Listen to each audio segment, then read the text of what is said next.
So today I'm going to show you how to do rock, paper, scissors live coding. What all you see here is me trying to map out what I need to do. You have a win, loss, and tie event, and it's to do with rock, papers, and scissors on 2 players. Number 1, you got to do the setup, store the scores. On number 2, you got to prompt the user for their input. Is it a valid choice that the user has input? Is it rock, paper, scissors, or quit? Then you've got to actually start the game. Then you've got to compare the results, so you've got to create a computer choice and also compare the computer choice with a user choice. And then you've got to print the results as number 6, continue playing again, so you clear the screen. So here you can see I've set a timer and we're on to step number 1, which is the setup. We've got to store the scores and also randomly generate rock, paper, scissors somehow. So here you can see I'm just typing in a few variables, running this at 2x speed, so it's actually demonstrating how slow I type, although I am thinking whilst I'm doing this. So you can see here we've got wins, ties, and losses, and these will be stored in the memory. And then I've got to create a random number generator. So I'm thinking how I'm going to do this. So it's been a while since I've actually created a random number generator, and the random number generator is actually going to be used to select the rock, paper, scissors later. And at this part, I think I get a little bit stuck. What I'm trying to create is a constructor, and I forgot that all you need to do is CTOR and then tab, and then I kind of figure that out eventually. So here we go, we've got a constructor, and here I'm creating, or I'm instantiating, the random number generator. Then I'm actually creating the main method here, which is play. So this is a public method, and so here we're going to prompt the user now. They need to input rock, paper, or scissors. And so here I'm thinking about how can I create a specific method to do this. So I created basically a string, I call it user choice, and then I've created a prompt user method, and I think all you need to do here is click control period, and you should be able to create a method or generate a method. Okay, so there we go, we've generated a method, so it knows it's a string, it's a private field. So all I'm really doing here is prompting the user to please enter rock, paper, scissors, and also a quit option.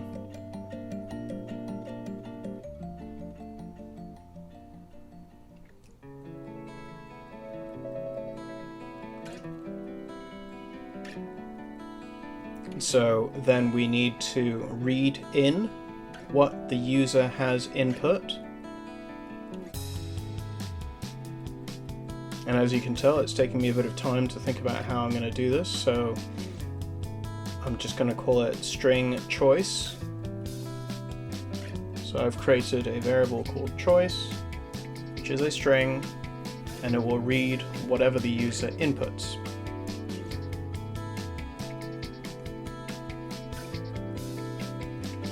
Now I'm thinking about what to do next. Yes, well, we need a valid choice. So the user must actually input one of those rock, paper, scissors, or quit. Otherwise, it would require the user to insert a valid choice. So it would prompt the user again. So all I'm doing here is creating a conditional statement. So if the choice is R, P, S, or Q, which represent rock, paper, scissors, or quit, then I will return that choice. If it's anything else, then we print out that that choice is not a valid choice.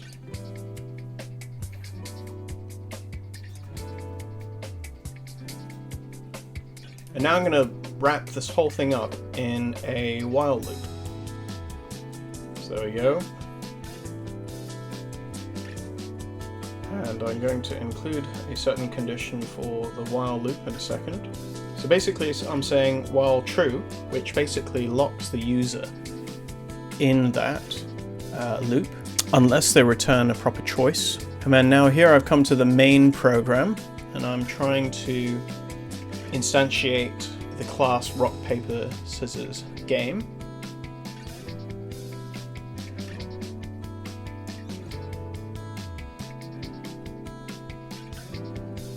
And I think at this point I sort of forgot how to do it and struggled a little bit on how to actually call the game to play. So you can see I've made that mistake. It shouldn't be rock, paper, scissors game. I should have used the definition there, which was game. And I still have made a mistake. Yep, okay, then I fixed it. So it should run now, and let's see how it goes. So it says, please enter rock, paper, scissors, or quit. So I enter 5. That choice is not valid. 6, that choice is not valid. G, that choice is not valid. Okay, so that works. And when I enter a valid choice, I'm going to exit the loop, which is exactly what we want to do. So then now I'm just checking my crib sheet here on what we need to do. If the choice is not valid, then prompt the user again. So we need to do that.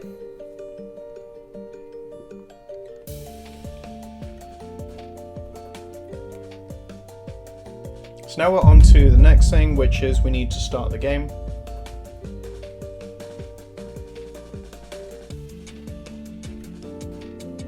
And so I'm creating a conditional statement here, which I believe I change into a loop later. But basically I'm saying if the user choice is not quit, then I'm going to write something out. And here I'm just putting a place marker. So let's just see if this works. So if I put a valid choice in, like Q, okay, well that would break me out of a loop. So let's try again with something valid, like S, okay. Still doesn't work. And why? It's because Q is not in quotation marks, so it should work this time. Oop, still doesn't work. So still something is wrong.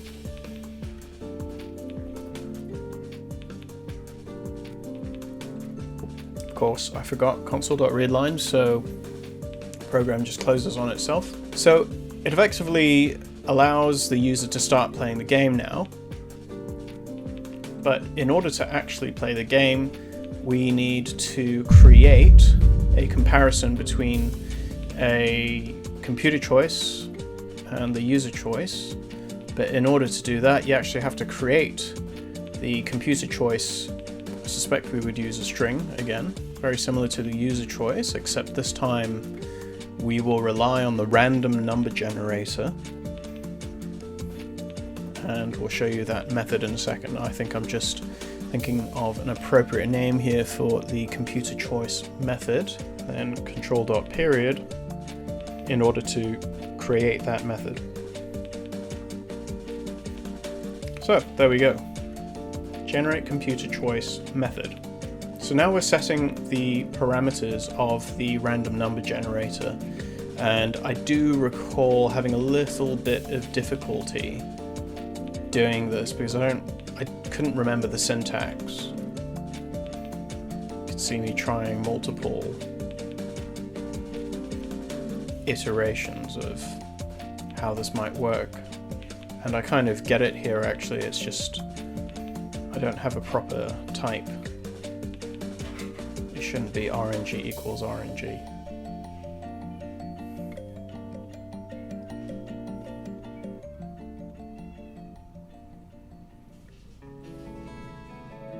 So I'm still kind of stuck on this. Okay, so I feel like I've got it right there because there's no red squiggly line, but actually that is not a solution, but we'll see how I fix it later. So you see, I've already made a mistake. I shouldn't have called it RNG. I should have defined it as something like computer number. But in any event, I'm creating conditional statements here. And this is really just trying to convert the 1, 2, and the 3, which is generated out of the random number generator, into rock, paper, scissors.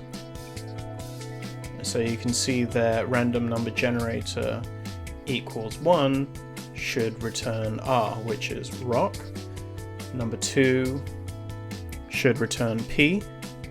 And if it's not 1 or 2, then it generates S.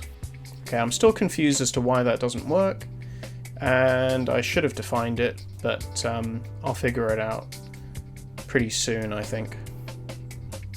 Now bear in mind, I did only watch the tutorial a few times, and this is a matter of testing myself to see not really if I could remember how to do it, but testing to see if I could apply principles and also my general knowledge of the syntax of how to put everything together in order to create this program.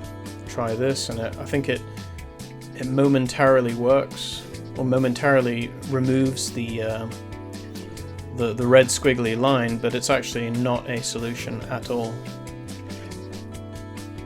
And I think at this point, okay, because there's no squiggly lines, I'm just going to create the game and start printing the results. So I say here the computer chose, and it should insert the generate computer choice,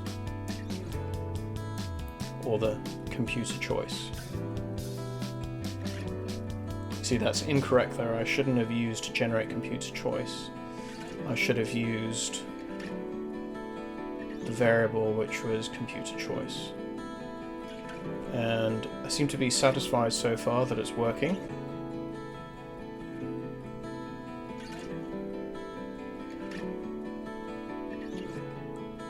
And at this point I'm wondering, well, what do I need to do next?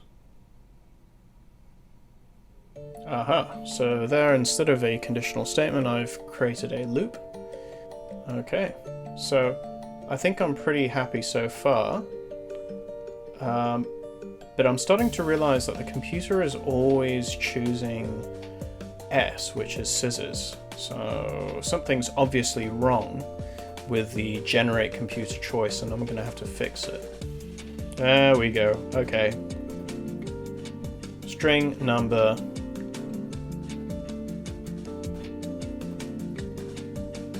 Obviously it shouldn't be a string, it should be an int. And so this will just be called number now, and presumably it should work.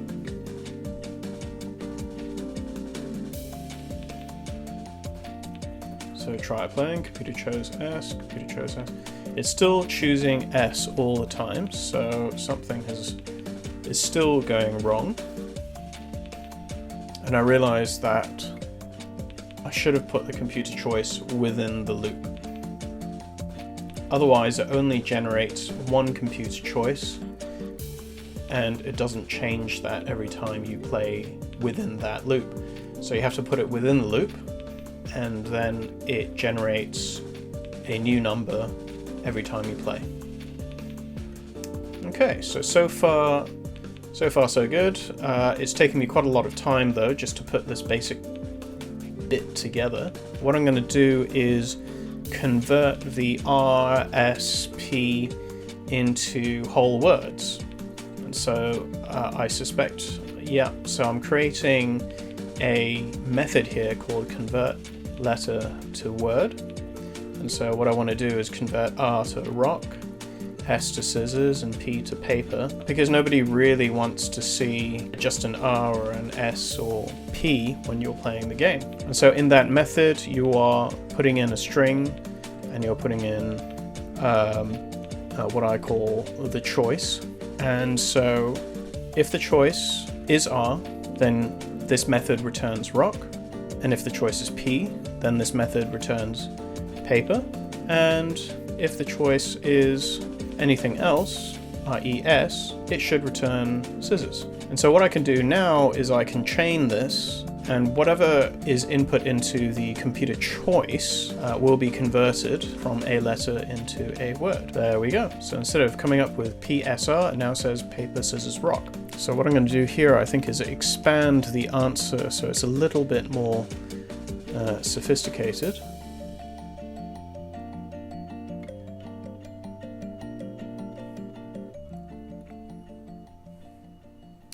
Actually, I'm going to create a comparison between the two results so that it can show whether the user has won as compared with the computer.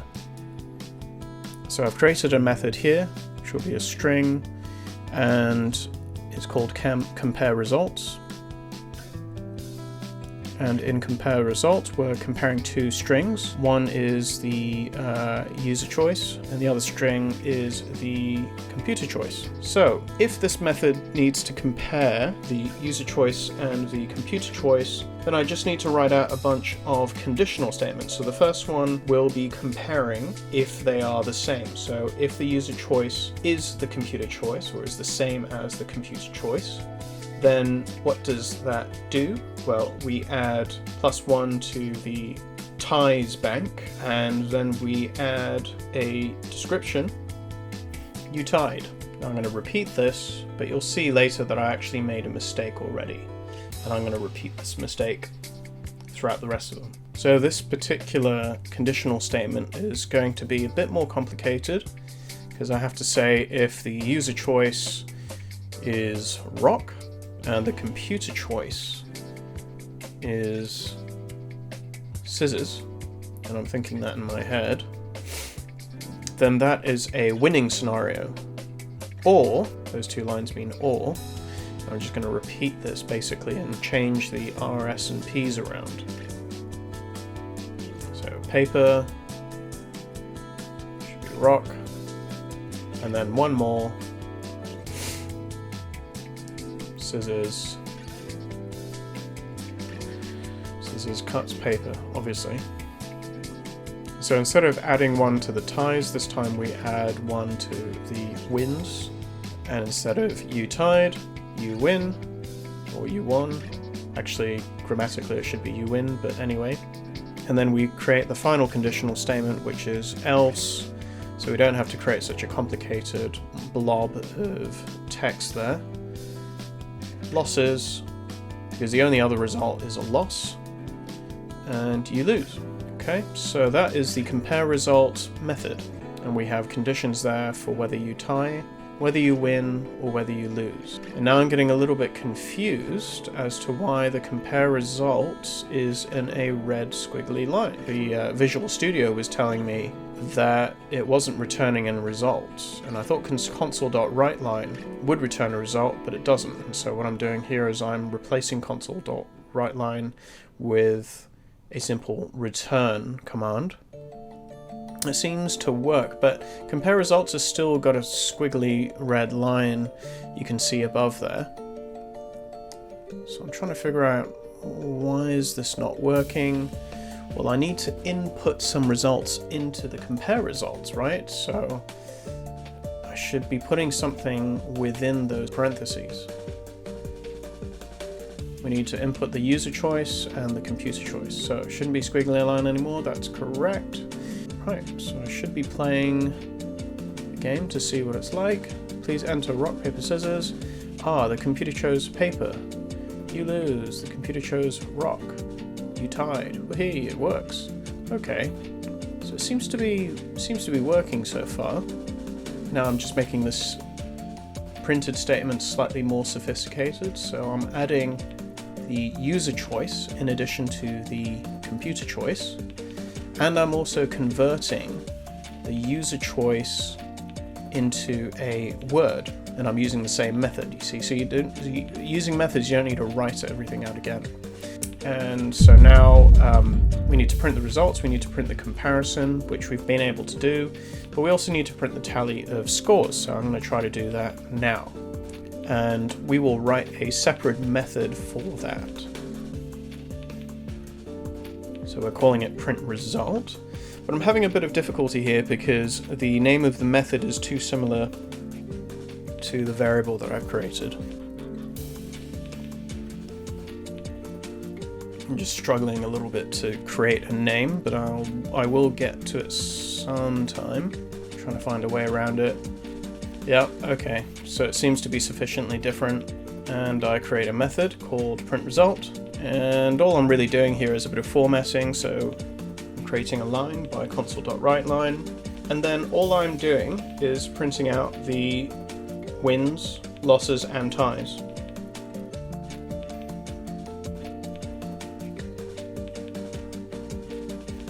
So the wins, losses, and ties.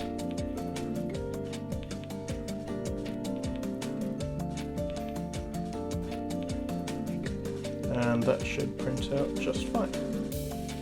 And now we need to clear the screen and reprompt the user. So console.writeLine, printings, and we're going to also try to clear the screen, because otherwise it just becomes too cluttered. And at that point I'm not really sure if you need the console.readLine anymore. So I'm trying it again. The computer chose paper and you chose rock. You lose. Okay. Try it again. Something doesn't seem to work.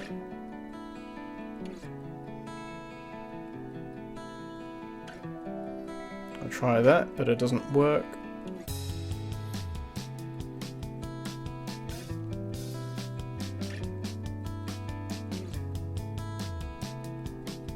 See, the problem I had was I've just become too addicted to console.writeLine, and you just don't need it here. And you'll see the tally is still not showing. All I really need to do was use print result instead of having all this string printings equals print result, etc., etc. I'm thinking, okay, is it a return value issue? Well, then I run into some issues there. I was sort of creating this hybrid between a return and a console.writeLine, which obviously doesn't work. So all I'm doing there is removing all of that stuff and simply commanding it to print result, which is a method in itself, and that seems to solve it. It should work. Okay, so it still doesn't work. Can you see why my program still doesn't work? Well, it says it doesn't return a value. Haha. Okay, so I'm testing it here and you can see that it seems to be looping infinitely and going a bit crazy, so I've got to really fix that. Got something wrong, something to do with my while loop going wrong. So I need to put a console.readLine in there somewhere to try to create a break. And now there's something wrong with the console.clear, so I'm going to swap these two results around and see if it works. Okay, it seems to work. I'm going to try again.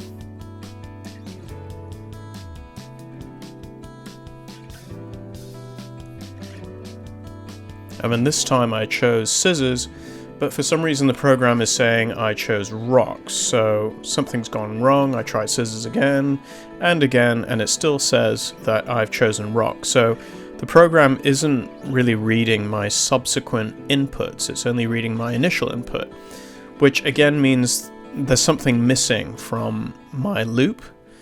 And what I've done is I've deleted the console.clear just to see what's happening, and it's still not reading my subsequent inputs. So really the solution here is to move the user choice variable into the loop. But I think it does take me a little bit of time to figure this out. And in fact, instead of trying to fix it that way, I try to create a do-while loop so that basically it always runs the code at least once,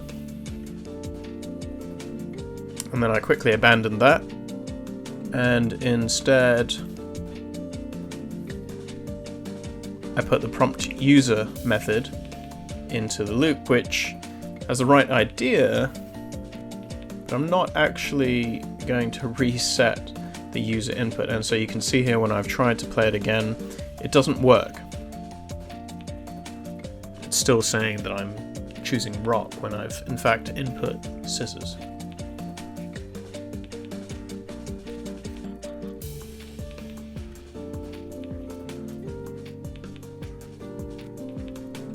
And again, it still doesn't work.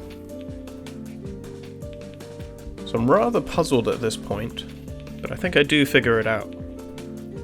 There we go. So now the user choice is defined by that method, and you do put in the user choice, and it should work now. And it does. You can see I put in S, and it says you chose scissors. Now at this point I want to be adding back in the console.clear so that it gives you a clearer user interface whenever you play. But I put it in the wrong position.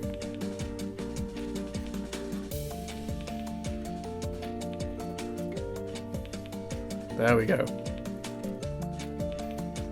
So with the console.readline, it's a bit nicer. But I'm still not 100% happy with the presentation of this, so I'm going to be amending the print result method and adding in an additional instruction, click or press enter to play again, and now it seems to work. So it recognizes whether a choice is valid or not. It recognizes the player input, so P, and it says you chose paper, and it creates a randomly generated result for the computer. That was the live coding session. I hope you enjoyed that. If you want to be learning to do this yourself, then hopefully this will be a helpful comparison exercise for you. And for me, this is really just recording my journey and learning C# and trying to hone my skills. And in the next few videos, I'll be putting up more content on other game development videos, so if you enjoyed this, please like, and as usual, subscribe. Alright, see you in the next video.